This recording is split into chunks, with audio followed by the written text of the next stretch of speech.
Subscribe कयो असांजो official YouTube channel सिन TV HD drama ऐं वधीक अपडेट लाइ बेल आइकन खे क्लिक करियो।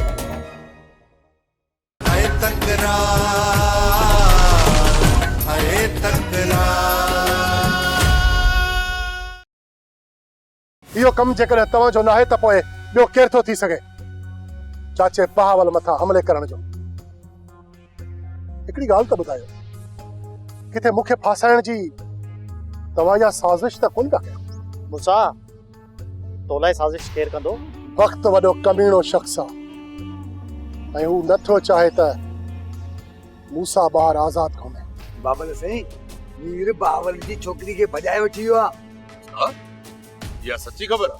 कसम सां बाबा साईं, मूं पंहिंजे न शरीफ़ अखियुनि सां ॾिठो आहे।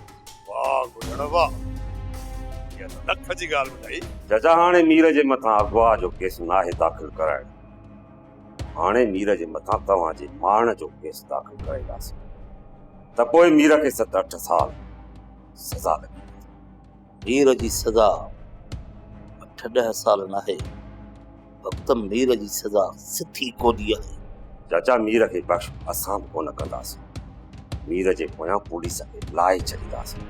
बाक़ी रहियो नवाब खान, उन जे माण्हुनि खां तुंहिंजो ज़रूर पलान कंदुसि। चाचा सूबेदार खे पलण जी कोशिश कजो, इन में मुंहिंजो को बि हथ न आहे। मीर मां त पंहिंजी तरफ़ां पूरी कोशिश कंदुसि, ख़्याल सां बचाए, छोकी जेको बहावल सां थियो आहे इहो साॻियो कमु तव्हां सां नवाब खान बि करे सघे।